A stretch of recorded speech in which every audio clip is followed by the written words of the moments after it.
मित्रों, मेरा विनम्र निवेदन माननीय डॉक्टर संबित पात्रा जी से होगा कि आपको संबोधित करें। बहुत अभिनंदन माननीय रविशंकर प्रसाद जी का, हम सबके जो प्रवक्ता हैं उनके मार्गदर्शक हैं। बहुत धन्यवाद आदरणीय संजय मयूख जी का। And let me tell you, when it is to speak about Rahul Gandhi, yes I am a bit impatient. इतना कुछ रहता है राहुल जी के बारे में बोलने के लिए कि हम अपने दिल की तड़प को रोक नहीं पाते। तो I am sorry I intruded, but I really wanted to speak about the facts, quoting what Rahul Gandhi really means. अभी बहुत ही उम्दा तरीके से, बहुत ही बड़े तरीके से एक्सपर्ट के रूप में आदरणीय प्रसाद जी ने ये समझाया कि किस प्रकार, जहां तक बैंक अकाउंट फ्रीजिंग का सवाल है, यदि आप हिंदुस्तान के कानून के हिसाब से कोट अनकोट आप डिफॉल्टर हैं, तो you will be treated as a defaulter. ये जो सेंस ऑफ एंटाइटलमेंट है गांधी परिवार की, हम डिफॉल्ट भी करेंगे और डिफॉल्ट करने के पश्चात हमें इस देश के कानून के प्रावधानों को पालन करने से राहत दिया जाएगा। The era of this kind of entitlement is over under Prime Minister Narendra Modi. ये era नहीं है अब, चाहे आप गांधी परिवार के ही क्यों ना हो सकते हैं। और दूसरी बात जो मैं कहना चाहता हूं, remember it is not the bank account of the Congress party which is frozen. It is the Congress party which is frozen. Congress party आज फ्रोजन है। आप सोचिए, हम आश्चर्यचकित हैं, रात भर सोते नहीं है हम में से कुछ लोग। कभी कभी 2 दिन 3 दिन जब सीईसी की मीटिंग होती है, माननीय प्रधानमंत्री आते हैं, 4 बजे प्रधानमंत्री यहां से जाते हैं। जब हम 10 बजे सुबह जगते हैं तो हम देखते हैं प्रधानमंत्री के 2 रैलियां समाप्त हो चुकी। जो देश का प्रधानमंत्री, जिस देश के प्रधानमंत्री सुबह 4 बजे जाकर के हम 2-1 दिन में थक जाते हैं, हर दिन का रूटीन प्रधानमंत्री नरेंद्र मोदी जी का है 4 बजे जाना, 6 बजे कहीं और पहुंच जाना, 9 बजे लोगों के बीच में रहना और फिर 4 बजे तक यहां कार्यालय में बैठक करना। आपको क्या लगता है कौन जीतेगा?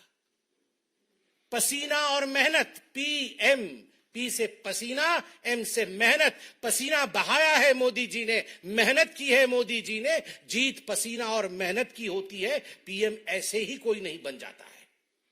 बॉन्ड्स के बारे में बात हुई, हिसाब का किताब भी है यहां पर। बिना हिसाब किताब के नरेंद्र मोदी जी के युग में बात नहीं होती। कागज है हमारे पास। बताइए, आज भारतीय जनता पार्टी के 303 सांसद है, 55% जो आज मेंबर ऑफ पार्लियामेंट है वो बीजेपी के हैं। 48 सांसद, 9% सांसद कांग्रेस पार्टी के, 11% सांसद 24 द्रविड़ मुनेत्र कझगम डीएमके के, ऑल इंडिया तृणमूल कांग्रेस के 4% सांसद है, 22 सांसद है। आप यहां पर जान के आश्चर्यचकित हो जाएंगे, जहां भाजपा को 6,000 करोड़ रुपए बॉन्ड के रूप में मिला, वहीं टीएमसी को लगभग 1400 करोड़ और कांग्रेस को भी लगभग 1400 से अधिक करोड़ रुपए बॉन्ड के रूप में मिले। सवाल उठता है, 9% सांसद और 1400 करोड़ रुपए आपको बॉन्ड के रूप में मिलता है, किसने आपको ये बॉन्ड दिया है? आप वो सूची जारी करिए। और कल हमारे माननीय गृह मंत्री जी ने टीवी चैनल में इंटरव्यू के समक्ष बताया कि जब ये बॉन्ड की नीति पार्लियामेंट के फ्लोर पे रखा गया था, the witness is sitting amidst us, Ravi Shankar Prasad ji was the witness when the electoral bonds were discussed. We don't have our senior colleague, the senior colleague of mister Ravi Shankar Prasad, Shri Arun Jaitley ji, how fluidly, how tangibly he had explained the electoral bonds. What was the basic requirement of the electoral bond? Electoral bond की basic requirement थी electoral reform, जिससे कि जो खर्चा election में होता है उसमें काला धन कैसे कम हो। ब्लैक मनी कैसे कम हो, और जो लोग डोनेट करते हैं उनको लगता है कहीं हमारे ऊपर बाद में आक्षेप न लगे, कहीं हमारे ऊपर विंडिक्टिव एटीट्यूड न रखा जाए, तो एक पर्दा का भी बीच में रहे। जब ये सारी डिस्कशंस हो रही थी पार्लियामेंट में, Ravi Shankar ji would supplement to say that the Congress party was not just a mute spectator. The Congress party was supporter of this system. जब ये सिस्टम बनाया गया तो कांग्रेस पार्टी ने इसे सपोर्ट किया था। मगर आज आश्चर्य का विषय है, जैसे रवि जी ने कहा कि ये बहाना ढूंढने का जो तरीका है कि आज हम हार रहे हैं, हमसे ना हो पाएगा, तो किसके सर पे नारियल फोड़ना है? तो इलेक्टरल बॉन्ड के सर पे नारियल फोड़ देना है, इलेक्शन कमीशन के सर के ऊपर नारियल फोड़ देना है, टोपी पहनाना है तो आप बैंक अकाउंट के ऊपर टोपी पहनाना है। किसी इनकम टैक्स अथॉरिटी ने नहीं कहा है कि आप अपने बैंक अकाउंट को यूज नहीं कर सकते हैं। सही शब्द का प्रयोग किया गया, एक लियन लगाया गया है कि 115 करोड़ रुपए से अधिक इतना आप छोड़ दीजिए क्योंकि ये बकाया है, उसके ऊपर जो आप खर्च करिए ना। और वैसे भी मुझे कभी कभी लगता है, जहां तक कांग्रेस पार्टी और खर्च का सवाल है, सोनिया जी और राहुल जी दोनों मंच पर मौजूद थे, दोनों आज मुचलके पे बाहर हैं, बेल पे बाहर है, क्योंकि 5,000 करोड़ रुपए का गबन किया है मां बेटे ने, अक्यूज नंबर 1 और अक्यूज नंबर 2 इन नेशनल हेराल्ड केस, जिसके घर के अंदर, कोठी के अंदर केवल एक भ्रष्टाचार से 5,000 करोड़ रुपए रखे हो। और A to Z of Congress corruption, Agusta Westland से जेड तक अगर हम चले जाएंगे तो जो रकम उस कोठी के अंदर रखी हुई है, एक इलेक्शन नहीं, पूरे विश्व के इलेक्शन को फंड करने के लिए यथेष्ट है। आज दुख इस विषय का है, सुबह जब टीवी ऑन किया गया, हम सब ने टीवी पे एक समाचार देखा। आप सब ने टीवी पे मुख्य हेडलाइन में क्या चलाया कि the prime minister of India Shri Narendra Modi had कि जेलेंस्की और पुतिन दोनों ने कहा कि हिंदुस्तान के चुनाव के पश्चात मोदी जी आप यहां आइए पीस मेकर के रूप में। आज पूरा विश्व जानता है कि 2024 के चुनाव का नतीजा क्या होने वाला है, और बम्पर जीत के साथ नरेंद्र मोदी जी पुनः प्रधानमंत्री बनने वाली है। शक्ति की जीत होने वाली है, मां दुर्गा की जीत होने वाली है, इसमें कोई दो मत नहीं है। मगर ठीक उसी दिन जब पीस मेकर नरेंद्र मोदी आप लोगों ने चलाया, तो इस नैरेटिव को पीस पीस में बांटने के लिए, काटने के लिए राहुल गांधी, सोनिया गांधी और मल्लिकार्जुन खड़गे तुरंत उतर आए मैदान।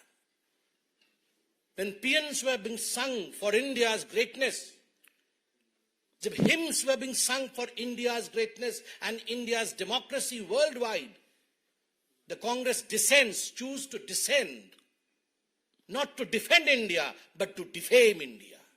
यह है गांधी परिवार का विषय।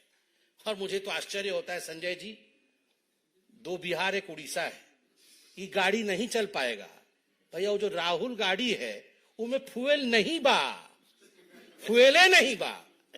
अब कितना लॉन्च करें, उसमें फ्यूएल नहीं है, वो कैसे चलेगा आप बताइए। अब जो मैक्सिमम रिटेल प्राइस को मिनिमम रिटेल प्राइस बोल रहा है वो गाड़ी चलेगा। जो बोल रहा है बनारस के सभी यूथ नशेड़ी है, वो गाड़ी चलेगा। जो बोल रहा है राम मंदिर जैसे विराट विषय, आत्मा के विषय, स्पंदन के विषय पे बोल रहा है, देखिए ऐश्वर्या राय नाच रही है, वो गाड़ी चलेगा। वो गाड़ी कभी चल सकता है जो जिस प्रकार की बातें राहुल गांधी अपनी भारत तोड़ो यात्रा में कर, ये फ्यूएल नहीं बा, फ्यूएले नहीं बा। और जब फ्यूएल नहीं है तो गाड़ी चलेगी कैसे। और धन्य है ये कांग्रेस पार्टी, धन्य है ये कांग्रेस पार्टी, चुनाव दर चुनाव सब कुछ जानते हुए कैसे ये गाड़ी लॉन्च होगा उसी मॉडल को लॉन्च कर रहे हैं। नहीं हो पाएगा। अरे टिकट देने के लिए लोगों के, हम आप देखिए बाकी पॉलिटिकल पार्टीज लाइन लग जाती है लोगों के कैंडिडेट से कि हमें टिकट चाहिए। यहां पर कांग्रेस लाइन लगा के खड़ी है लोगों के घर के बाहर, आइए प्लीज टिकट ले जाइए, आइए प्लीज टिकट ले जाइए। टिकट वापस कर दे रहे हैं लोग। मैं फहरिस्त बना के लाया हूं मगर पढ़ना नहीं चाहता हूं, व्यक्तिगत हो जाएगा। अरे हिमाचल प्रदेश में रानी मां बोल रही है कि जमीन पे कुछ नहीं है। जिनका बेटा मुख्यमंत्री बनने के दौड़ में है वो बोल रहे हैं मैं चुनाव नहीं लड़ सकता हूं। रे बाबा, कांग्रेस से चुनाव नहीं लड़ सकता। आप बताइए, जिस पार्टी में कोई चुनाव ही नहीं लड़ना चाहता है उसमें क्या करेगा ईवीएम? क्या करेगा ईवीएम बताइए आप? चुनाव लड़ेंगे तभी तो कोई ईवीएम में बटन दबाएगा ना जाके। चुनाव ही नहीं लड़ना चाहता है कोई, क्या करेगा बॉन्ड उसमें? पहले मैं राहुल गांधी जी से इतना ही कहना चाहता हूं, please bolster the bond between the Congress party and the people. आपका वो बॉन्ड टूट गया है। और जहां तक इनकम टैक्स का सवाल है, राहुल जी, आपने इस देश को, आपके परिवार ने इस देश को लूटा है। इनकम कभी नहीं किया है, जितना लूटा है उसी हिसाब से देश ने आपको नकारा भी है। इतना ही कह के हम अपने वक्तव्य को समाप्त करना चाहेंगे। आदरणीय संजय जी। पैसे की वापसी है ना? बिल्कुल, संजय जी ने सही याद दिलाया। संजय जी तुरंत लिख के देते हैं कि धीरज साहू की पैसे। आप बताइए, लगभग 400 करोड़ रुपए अलमारी में, जिसके अंदर दीमक भी कुछ में लग गया था, कुछ में दीमक लग गया था, पैसा भी बेकार। अब ये बोल रहे फ्रीज हो गया है, और उसी को फ्रीज बोल रहे होंगे, उसी को फ्रीज बोल रहे होंगे। पैसा सब रखा, वो कहां चला गया?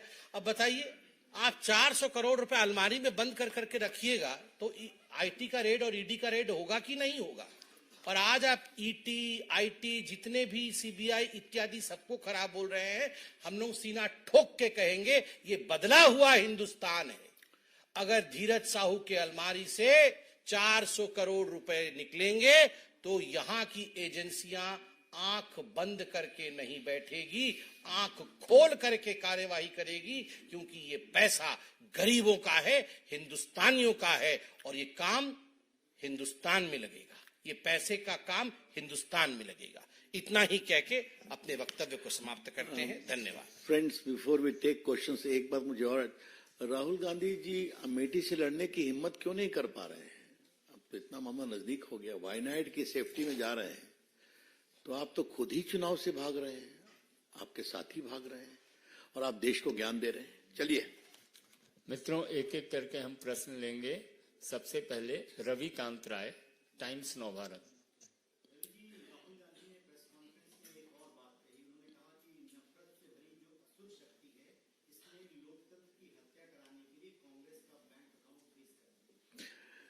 अब इस तरह की बेशर्मी भरी बातों का क्या जवाब दिया जाए? तथ्यात्मक बात हमने कर दी, इसलिए वो कहीं चले थे मोहब्बत की दुकान खोलने, लोगों के बीच बॉन्ड पैदा करने, उनकी पार्टी ही टूटती जा रही है हर जगह से। तो इस तरह की बेसिर पैर के तर्कों का कोई जवाब नहीं। आसुरी शक्ति की अगर बात कहा है तो we condemn it very badly, very strongly. Rahul Gandhi has not only become loud mouth, he has increasingly become loose mouth. कुछ भी बोल देना है, कुछ भी बोल देना है। और राहुल गांधी जी, एक बात मैं विनम्रता से कहूंगा, आप वहां पर अपनी क्षमता से नहीं है। आप जिस परिवार के संस्कार का दावा करते हैं, नेहरू जी, इंदिरा गांधी, राजीव गांधी, उसके कारण है ना, तो कम से कम कुछ तो वाणी में संयम और जिम्मेवारी लाइए। कुंदन।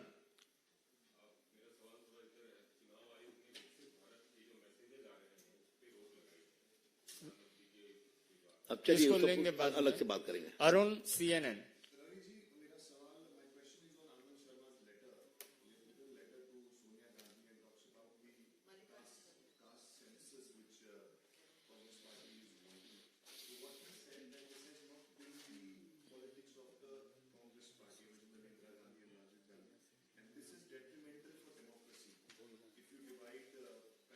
अब ये उनके नेता हैं आपस में, तो मतलब उनके लोग ही ऑन बोर्ड नहीं है, तो सच्चाई सामने आ रही। अब चलिए इस पर वो अपना कमेंट करें, उनको नेता को लिखा है तो।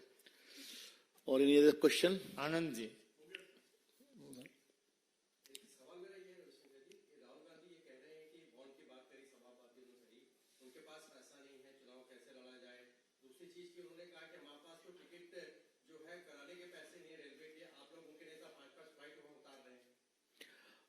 अच्छा लगा, पैसा नहीं राहुल जी के पास, कांग्रेस पार्टी के पास। मेरे मित्र डॉक्टर साहब ने तो बहुत संकेत दे दिया। मतलब राहुल गांधी जी, आपको मैं विनम्रता से एक बात कहूंगा कि आपकी सरकार के भ्रष्टाचार को एक्सपोज करने में हमने संसद में कुछ काम किया था ना, और वो कट के बिना कुछ हुआ था क्या? गिनाऊं क्या? 2G गिनाऊं क्या? सबमरीन घोटाला गिनाऊं क्या? अंतरिक्ष देवास गिनाऊं क्या? कोल घोटाला? क्या क्या बात करते हैं आप, और आप कह रहे हैं पैसा नहीं है। अरे भाई, जितनी प्रॉपर्टी के आज आप मालिक हैं बहादुर शाह जफर मार्ग पर, उसके अगर एक फ्लोर को ही आप लीज आउट कर दें तो आपके सब चीज क्लियर हो जाएंगे। क्या बात करते हैं? हिमांशु आज तक। तो इधर कैसे बैठ गए आप? हाँ बताएं।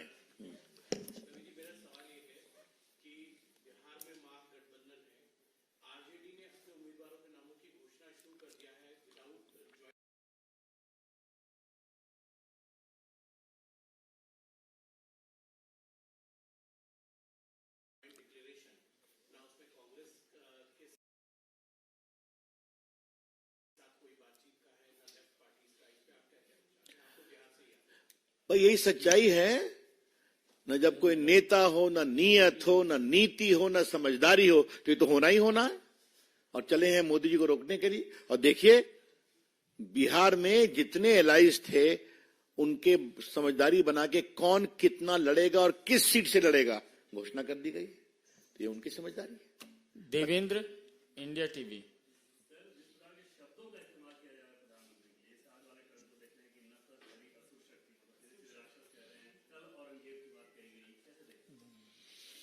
अच्छा है, देवेंद्र जी ने जो सवाल पूछा इसका थोड़ा विस्तार से जवाब देना चाहूंगा।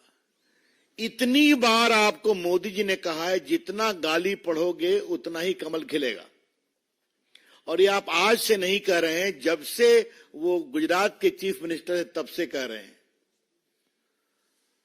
मौत के सौदागर 14 में क्या क्या नहीं कहा, आज भी कह रहे हैं। राहुल गांधी जी, एक तो इस तरह के शर्मनाक टिप्पणियों की हम बहुत भर्त्सना करते हैं। आज नरेंद्र मोदी जी दुनिया के नेता हैं, सबसे लोकप्रिय नेता हैं। So Rahul Gandhi, Modi ji is not only the Prime Minister of India but the most popular global leader. How he is respected this morning has been explained by Dr. Patra कि आज क्या Putin हो, क्या America हो, क्या Europe हो, क्या Ukraine हो, और एकमात्र नेता हैं जो एक ही दिन हिम्मत करते हैं कि पुतिन को बधाई दिया, फिर भी कहा रास्ता शांति का वार्ता से होगा। और यूक्रेन ने कहा कि बिल्कुल आप सही कहते हैं, आप जीत के आइए, इसको करिए। ये उनकी अंतर्राष्ट्रीय साख है।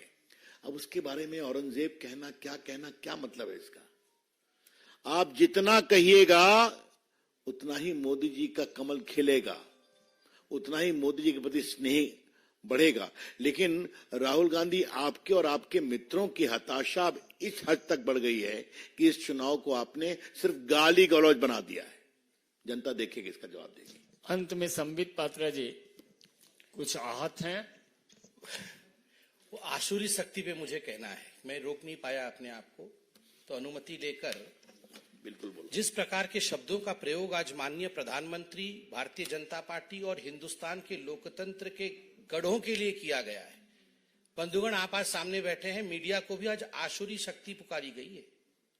ये आसुरी शक्ति ईडी को कहा गया है, ये आसुरी शक्ति सीबीआई को कहा गया है, पार्लियामेंट में बने कानून को आसुरी शक्ति कहा गया है, हिंदुस्तान के प्रधानमंत्री को आसुरी शक्ति कहा गया है, आज हिंदुस्तान के इलेक्शन कमीशन को आसुरी शक्ति कहा गया है। आप जरा सोच के देखिए, आप आसुरी शक्ति हैं? आप सोच के देखिए, क्या प्रधानमंत्री नरेंद्र मोदी आसुरी शक्ति हैं? जो व्यक्ति पूरे देश में करोड़ों माताओं और बहनों के लिए इज्जत घर बनाता है, वो दुर्गा शक्ति है या वो आसुरी शक्ति है? जो प्रधानमंत्री हिंदुस्तान के करोड़ों लोगों के घर के ऊपर छत दिलाता है, वो आसुरी शक्ति है या दुर्गा शक्ति है? जो व्यक्ति देश के करोड़ों लोगों के घर तक हर घर नल से जल पहुंचाता है, वो मातृशक्ति आसुरी शक्ति है या वो किस प्रकार की शक्ति है? जो व्यक्ति जन धन अकाउंट के माध्यम से पूरे हिंदुस्तान में करोड़ों लोगों के अकाउंट खुलवाता है, उसके साथ मां दुर्गा की शक्ति है या वो आसुरी शक्ति है? मैं ये सवाल पूछना चाहता हूं। जहां तक मोदी जी का सवाल है, मैं कहना चाहता हूं, जो आज से हजारों वर्ष पहले आदि शंकराचार्य ने लिखा था, ऐ जगदम्ब मदम्ब कदम्ब वन प्रियवासिनी हासरते शिखर शिरोमणि तुंग हिमालय शृंग निजालय मध्य गते मधु मधुरे मधु कैट भंजिनी राशरते जय जय हे महिषासुर मर्दिनी रम्य कपर्दिनी शैलसुते। हे मां दुर्गा, तुमने जब भी आविर्भाव लिया है, हे जननी, जब भी तुम्हारा अवतरण हुआ है, गरीबों के भला के लिए हुआ है और आसुरी शक्ति के मर्दन के लिए हुआ है। जनता ही जननी है, जनता ही जनार्दन है। कौन दुर्गा के साथ है और किस आसुरी शक्ति का लोकतांत्रिक तरीके से ईवीएम के बटन के दबाने से समाप्ति करना है, इसका विषय जनता जननी के ऊपर छोड़ते हैं। बहुत बहुत धन्यवाद। मित्रों, एक चलते चलते मेरा आपसे भी सवाल है, बड़ी विनम्रता से। अगर जिन शब्दों का प्रयोग मीडिया के लिए राहुल गांधी ने किया है, अगर उस तरह का प्रयोग हमारा छोटा कार्यकर्ता भी करता तो आप लोग कितनी पिटाई करते हैं हमारी। ये हमारे लोकतंत्र में आस्था है, विश्वास है। धन्यवाद।